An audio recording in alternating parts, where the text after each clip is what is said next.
এক বছরের ডোনাল্ড ট্রাম্পের শুল্ক নীতি বৈশ্বিক বাণিজ্য ব্যবস্থায় আমূল পরিবর্তন এনেছে।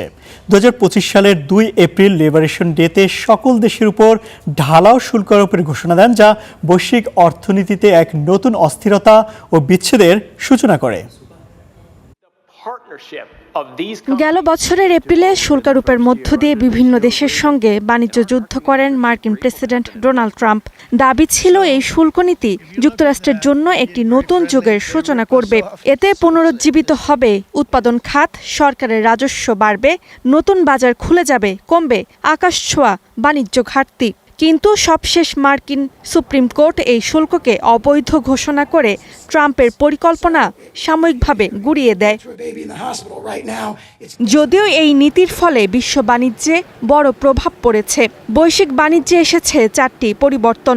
এর মধ্যে সবচেয়ে বড় পরিবর্তন এসেছে চীন যুক্তরাষ্ট্র সম্পর্কে। ট্রাম্প বিভিন্ন দেশের পণ্যের উপর 10% শুল্ক আরোপ করলেও চীনের মতো শক্তিশালী দেশগুলোর উপর এই শুল্ক ছিল আরও বেশি। এর জবাবে চীনও পাল্টা শুল্ক আরোপ করেছিল। ফলাফল হিসেবে দুই দেশের আমদানি রপ্তানি কমেছে 25% বেশি।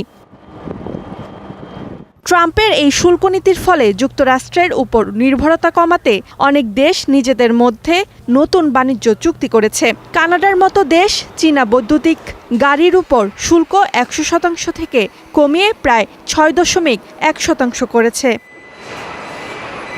শুধু বাণিজ্য নয়, কূটনৈতিক সম্পর্কেও প্রভাব পড়েছে। কানাডা থেকে যুক্তরাষ্ট্রে ভ্রমণ কমেছে 20%। এতে যুক্তরাষ্ট্রের অর্থনীতিতে প্রায় $4 বিলিয়ন ক্ষতি হয়েছে।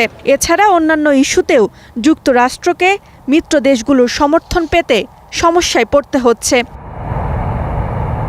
অন্যদিকে যুক্তরাষ্ট্রে আমদানিকৃত পণ্যের উপর শুল্ক আরোপের ফলে ভোগ্যপণ্য ও কাঁচামালের দাম বেড়েছে।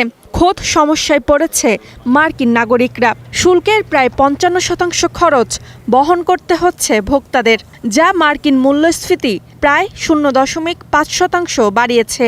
শুধু তাই নয়, এর ফলে বেকারত্ব বেড়েছে 4.4%। Roksana Rimi, star news.